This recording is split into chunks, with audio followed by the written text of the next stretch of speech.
don't pay dues ever to a synagogue. They might be called dues, but if you see them like that, you're really better off joining the Royal Astronomical Society of Canada. Hi, everybody. I'm Ralph Benmergui, the host of Not That Kind of Rabbi here on the CJN Podcast Network. I hope you're having yourself a good day. And by the way, I'd love to hear from you if you ever want to get in touch with us. You can do it through me if you like at ralphbenmergui.ca. And I'll get your note. And I love to hear from people in the audience about what they think and what they think we could talk about on this program. When I was thinking about what to call this podcast a few years ago, I was at a retreat, a Jewish men's retreat to be exact, called JMR, Jewish Men's Retreat. And it's part of the Menschwerk network out of the United States. And I was there. I was talking to somebody who happened to be a marketer as well. And I said, I'm thinking of doing a podcast. And he said, well, that'd be interesting. I mean, I know you're a spiritual director. What would you want to do? And then he said, I always wondered why you didn't become a rabbi. And I said, well, I guess I could have been a rabbi, but not that kind of rabbi. And we thought, oh, there's a title for this thing. We'll call it Not That Kind of Rabbi. And I think what I was trying to say at the time, what I was trying to get at is, I'd find it really hard to be a rabbi for a congregational one, because there's so many people who, it's so political. You have to figure out when you can say things you really believe, and when you have to say things they really believe, and all these different things that you have to, I love the rabbi. I don't like that rabbi. All that stuff has to go on. And I didn't think I was up to that kind of a task at this point in my life. So I decided to be not that kind of rabbi. But I do love talking to rabbis. And I happen to be lucky enough to talk to a rabbi who's arrived here in Hamilton a few months back and has been, almost like all over the world as a rabbi and as a human. Born in Brazil, in Rio de Janeiro, and has had a wonderful journey, and I'd love to just explore it with him to figure out why he became a rabbi and what he gets out of it. His name is Beni Wajnberg. He's Rabbi Wajnberg, and he is the rabbi now at Beth Jacob Synagogue, a conservative congregation here in Hamilton, where I happen to live. Beni, welcome to the show. How are you? I'm fantastic. Thank you so much for having me. I know there's a large Jewish population in Brazil. Tell me what life as a Jewish man in Brazil was like as you grew up. So there's about 97,000 Jews in Brazil. The Jewish community in Brazil specifically has thrived and has been in a much better lens, for example, than the neighboring Argentina, where there were two terrorist attacks in 92 and 94. Brazilians do have a lot of security in their shuls and institutions, but that's mostly preventative at this point. So really is a thriving, wonderful Jewish community, one that I miss every day. I am from Rio, and there are multiple day schools. There are Orthodox synagogues, there are more progressive, a conservative synagogue. The community in South America the Jewish community tends to be very fervently Zionist. I think part of that is because of the recent history, the recent immigration. So to show anti-Semitism is a much more recent collective memory for many there than if, in case the families have been here in the US or Canada for many generations, that maybe is a little bit more in the back burner, as it should be. But anyway, so it was wonderful. So there's a lot in there. I wonder where you're situated in it. Like, when did it start to occur to you that more than just being Jewish, you wanted to live Jewish and follow a vocation as a rabbi? Yeah, that's a great question, and I did end up being a rabbi, as opposed to your intro, whereas you said that you didn't. But there could have been a lot more reasons not to become one than becoming one. And I grew up, as I said, in going to Jewish day schools, but not necessarily religious ones. So I really didn't have a strong synagogue connection as I did connection with Hebrew and with history and whatnot. So the first time that I remember actively being in a synagogue was for my brother's bar mitzvah, and the second one was when it was time for mine. And so I loved it. I loved being in community, and I kept going, and I brought my parents along. What And did you love about it? I loved that people were not there because they were made to be there. That this was a group of people, a big group of people that actually chose, volunteered to be in a Jewish space because they wanted to be there, and not like me in school because, well, you go to school. You don't get a choice about that. So I actually can tell you exactly the moment that I decided to become a rabbi. So I was about 16 years old, and my rabbi back home invited me to be the religious leader of a nursing home connected to the synagogue. And they used to pay someone to do services and visit with the residents, and they couldn't afford that anymore. So my rabbi said, "Would you be up for it?" And I said, "Of course." And my first night there was when I decided to be a rabbi. So I think it was the Hmm. third night of Hanukkah, and I was expecting a big welcoming committee at the nursing home, welcoming Benny the Messiah, the volunteer of the year, and to my great surprise, there was only one person there, Donna Lili. She was 92 years old at the time, and only one person waiting, not the big committee that I was expecting. So I said, "Would you like to light the candles with me, the Hanukkah candles with me?" And she says, "Hey, I can't. I'm a woman. I don't know Hebrew." And I said, "Look, I'll help you with the Hebrew, and you being a woman is just not a thing, not a problem." So that's what we did. We sang Mao's Tzur, which she remembered from her own childhood in Poland. Um, and she opened the biggest smile I've ever seen in my life. And I have yet to see another one like it. In Brazil, we say from one cheek to the other. Here it's from ear to ear. I don't know, cheeks and ears, we see it differently. And she said, "I've never been this happy my whole life." So I was waiting for the bus back home, and I made a promise. I don't know to whom I was promising now. Maybe God, maybe myself, maybe Yiddishkeit, Jewish people. I don't know. But I says, this is what my life will be about. It will be about bringing smiles to people, especially when they forgot that they can smile, that they're empowered to smile, and that Judaism can be a positive way of causing those holy smiles that I've been trying and working hard to bring forth every day of my life since. Wow, there's a lot in there. There's a, you know, I thought about that. I'm going to show up, and there'll be people on either side of the aisle throwing flowers in front of me as I walk into the nursing home.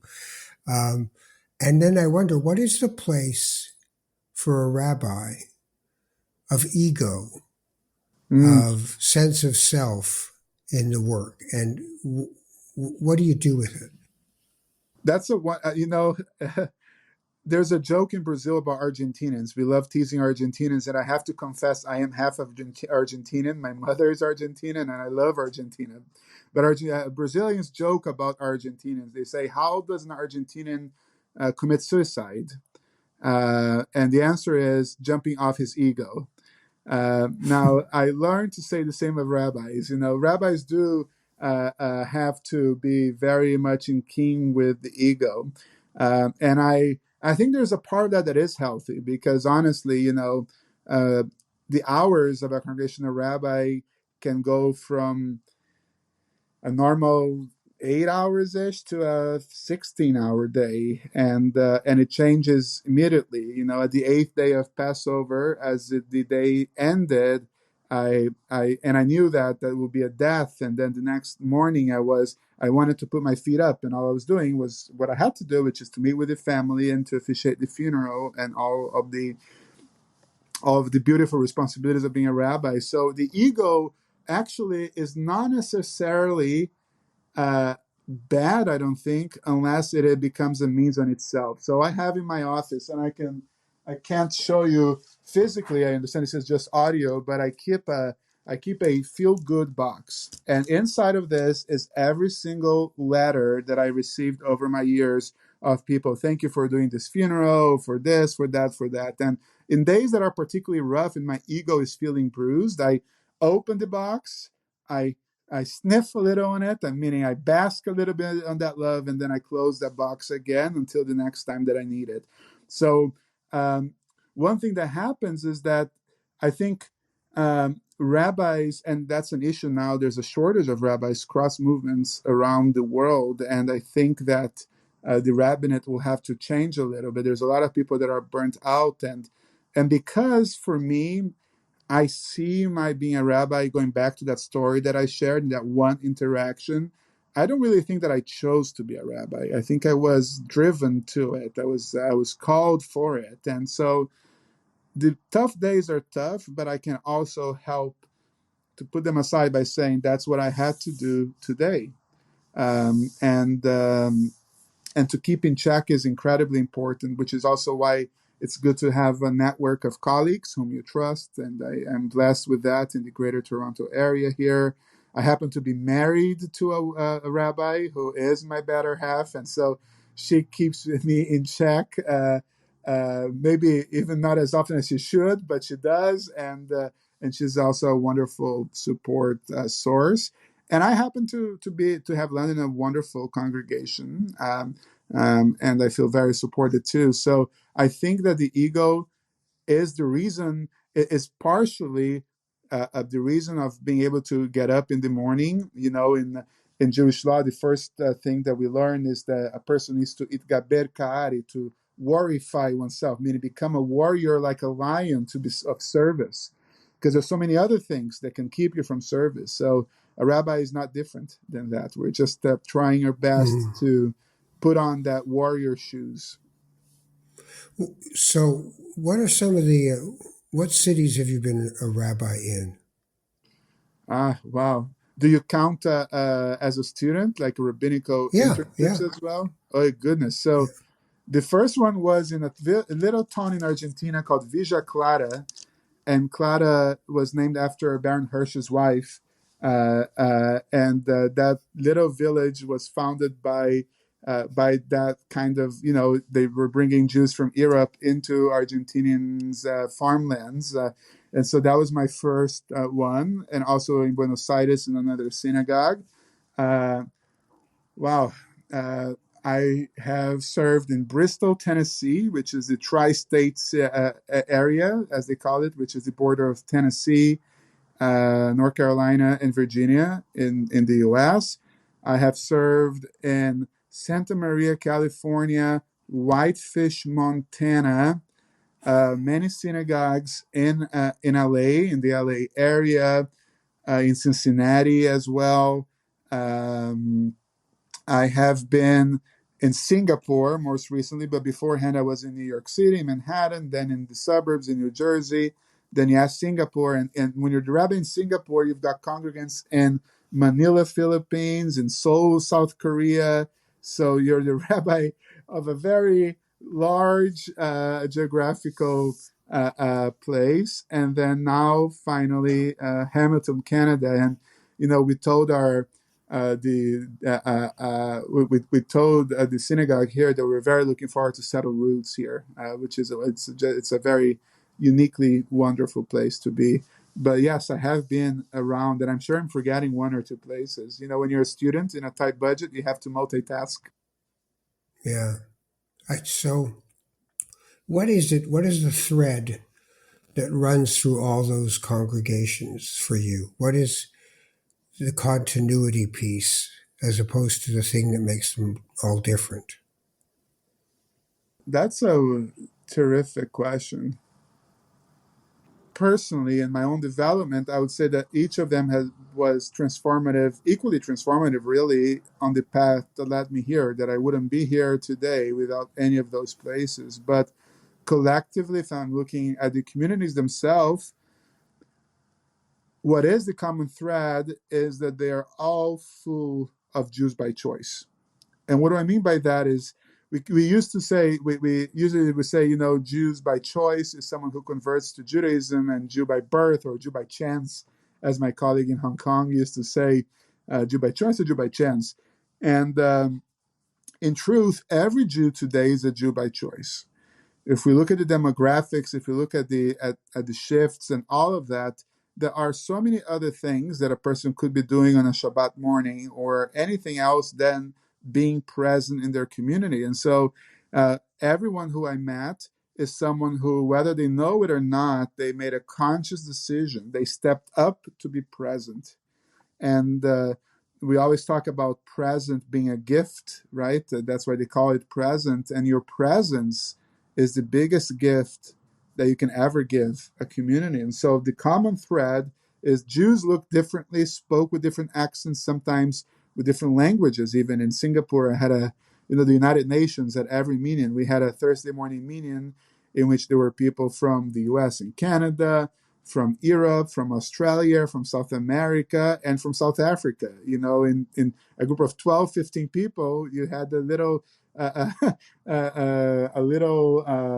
United Nations gathering. But what they all had in common with the people in Bristol, Tennessee, and with the people in Hamilton, Ontario, is that they are being nurtured by showing up in a time where that can't be taken for granted. And there's a lot of people. I was just doing some work with a Presbyterian minister who has a church in the area around here.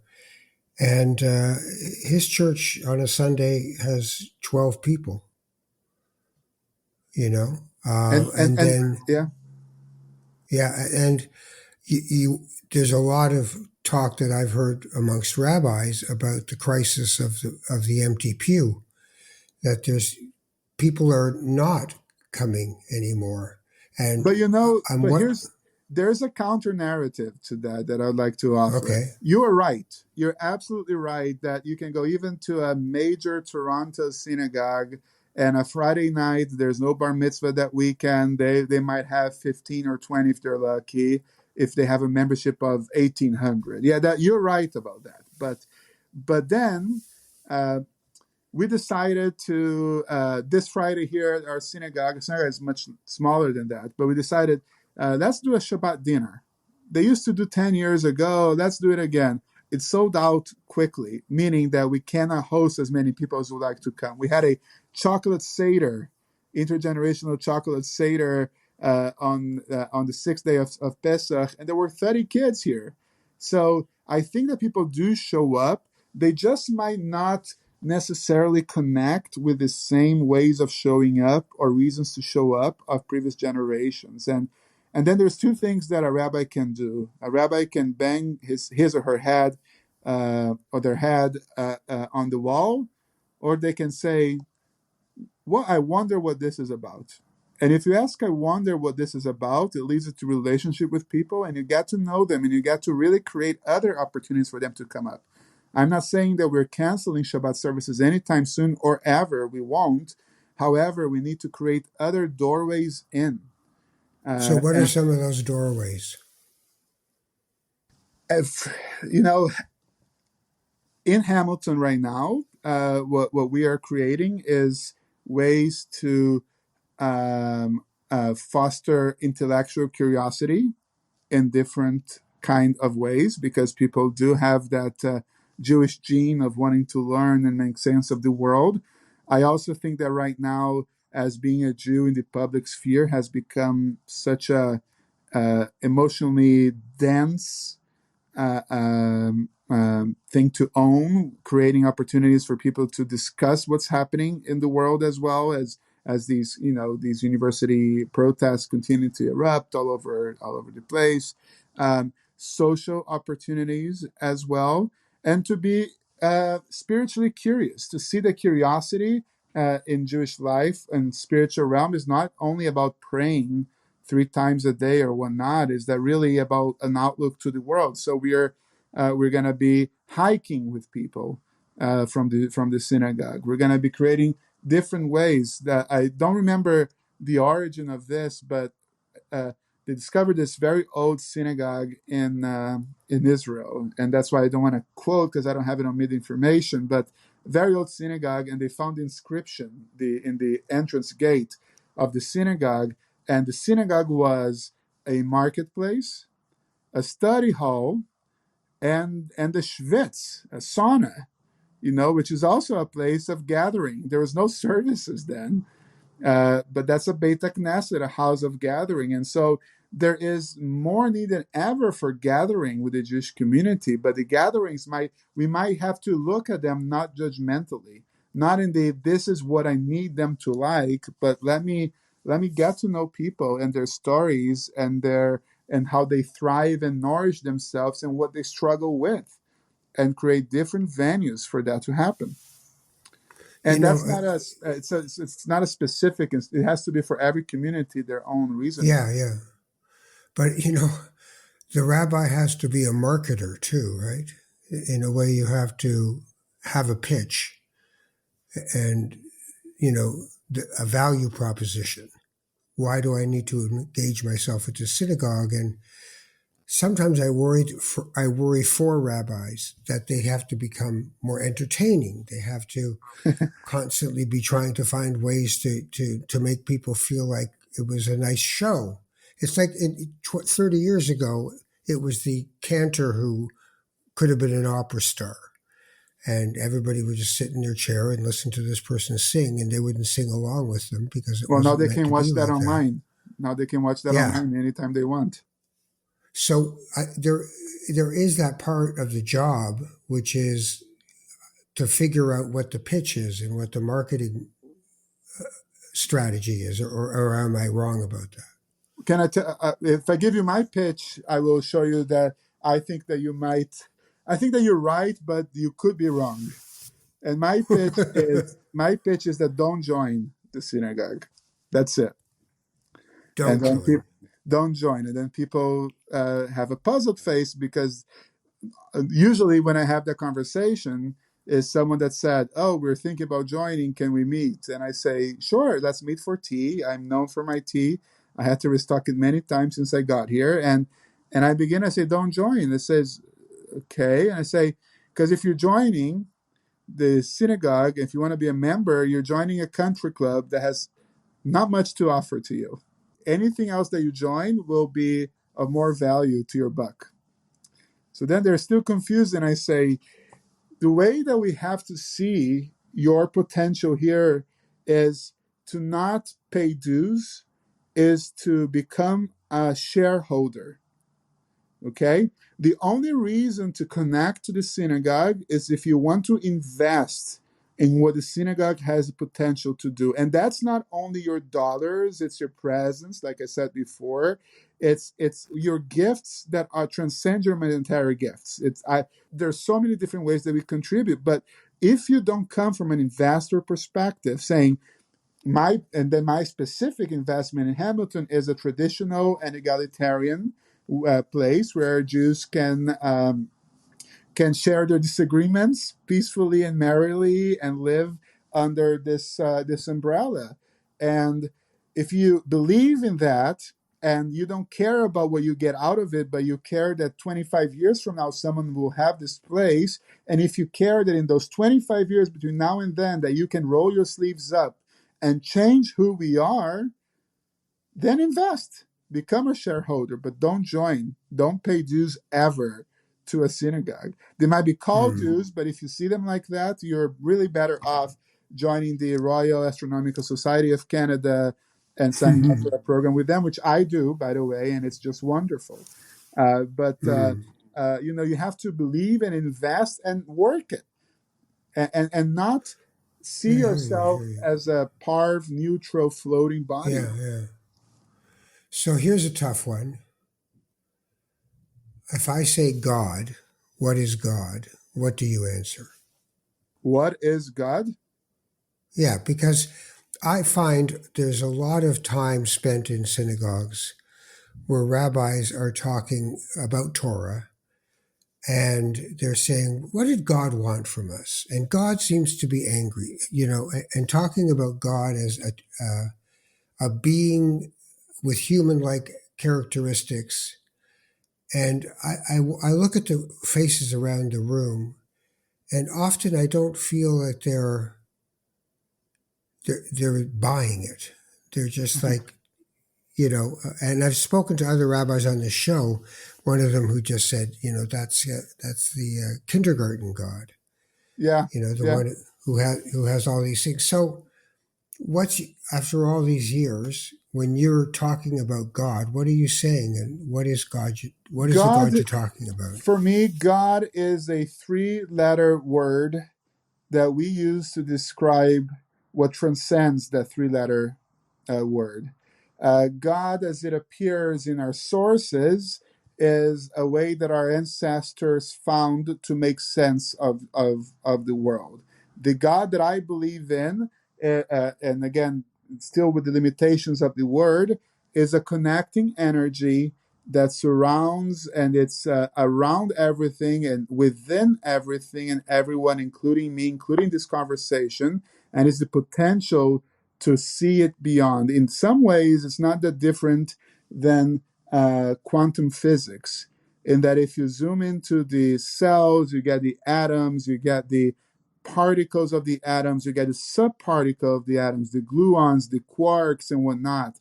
And then what are the gluons and quarks made of? And then now scientists say that it's energy vibrating. And it vibrates this way is a proton, and if it vibrates that way, it's an electron. And so ultimately all that is energy. So the word God functions as the connecting tissue with all of this energy in the world. Now the personalized God, which is what we were saying before, the usually depicted as a bearded man sitting in a throne, rewarding and punishing, is the best that we could do at some time. And I'm not saying that to belittle the previous generations, but I am saying that in 2024 we have to continue to see that. Does that make at least a little bit of sense? Well, no, it's mostly the way I see it. So when we're sitting there with the stories of Torah, and God as a transactional being, God as a moral order, God as a creator of everything of universe, um, are we? Is this relevant anymore in light of the idea of God as a flow of a shefa, a flow of energy that just goes on, and we are just our piece of it is the little microcosmic moment of our human life, Mm. and our only decision is to be a healthy or a cancerous cell in the body of that flow of energy. So if that's the case, then what do we do with this angry God, this God that's got mercy, this God that took us out of Egypt? Like, what is that supposed to mean in light of that? I think that it means, first of all, that if human life is complex, uh, who would expect the cosmological life to be even less complex? So I think that God can be all of those pieces and reveals in different ways. Another story, if we have the rabbinical second, which will be more than a minute probably. Uh, I was once doing a funeral in New Jersey to this man who was 30 years old and had severe autism and never was able to communicate in life with his family. And at 30, he gets this leukemia. And the last month after that, he is just screaming of pain, and then he dies. And so I'm at the funeral, and I got to this section traditionally called Siduk Adin, the righteousness of the decree, in which we say, it's really, God, we don't hold any grudges, meaning, God, your decree is righteous, who are we to understand, okay? And I got to that, I'm doing this funeral I only did that once again when I did a funeral for a 6-month-old baby. So I'm getting to that funeral, I'm to that section, the funeral, and I say, with your permission, I am going to skip this section of the funeral service because I don't think that we will ever be ready to talk about the righteousness of the life that this person had. And the God that I believe in is with us here now and saying, you are right, skip it. I myself cannot handle you talking about my perfect decree making. So I think that if we change every day, in every hour, in every second, as we do, and we're constantly in this change, then we can expect the cosmos to do the same. But what is true is that all the cosmos exists in unity, that unity is vibrating with energy that generates love, and that we can tangibly feel that love in our lives. And so that's why, for me, it's a very real experience. But any other description will be limiting. That's the issue with it. So you have to live in the mystery. So one more question then. How does this become love? Why love? Why wouldn't it just as easily be hate? What is it that convinces you that the energy we're talking about has an emotional value that we understand as humans called love? Well, the emotional value and understanding of love is not necessarily the same cosmological love. It might be an expression of it, but it all goes back to gematria, to Jewish numerology, the ancient art and our tradition of ascribing numerical value, which is why we got to 18 chai, which I always say, if you want to change fundraising, you just change to Lev, heart, which is 32, and you already got so much more in funds to any Jewish institution. But in any event, the word for love in Hebrew, ahava, equals 13.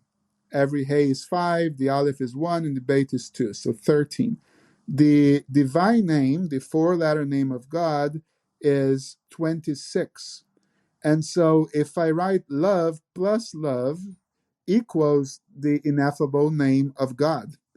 And so the love that I'm speaking of is not a unilateral love. It is a symbiotic relationship that leads to nurturing. Now, could it lead to hate? I think that hate is where you become desensitized or desensible, whatever your sensitivity to that ongoing mutual relationship of love that you can have with yourself, with your friends, with your loved ones, and ultimately, yes, with God and the universe, and to Martin Buber, with a tree. You only get to hatred when you are medicating yourself the wrong way. Instead of opening your mind, you are limiting your mind. And so the work is on us to be able to see that hate is very shallow, but what waters the soil, and what the soil is this ahava, this divine inspired drive for good. Love talking to you. Thank you for doing this with me. I really appreciate your taking the time. It is my pleasure. And Ralph, anything that you invite me, I'll always say yes to. It is a pleasure to get to know more of the Jewish community in Canada. And I think your contributions have always been terrific. And so the Jewish people is the one thanking you. Thank you, Rabbi. Rabbi Beni Wajnberg is the rabbi at Beth Jacob Synagogue in Hamilton, Ontario, Canada, as they call it. And originally from Brazil. And what a journey. What a wonderful thing. If you want to listen to more of our podcast, just go to the cjn.ca/NTKR, or you can pick up Not That Kind of Rabbi wherever you listen to your podcasts. I'm Ralph Benmergui. If you want to have any comments about our show or any suggestions about who you think I'd love to talk to, then just go to my name, Ralph Benmergui, all one word, at .ca, ralphbenmergui.ca. So take care of each other and have a wonderful spring, which I'm enjoying, just watching all the trees come back to life again. As they say, the trees breathe life into us, and we breathe life into the trees. I guess that's the love the rabbi's talking about. Take care of each other. See you soon. Bye.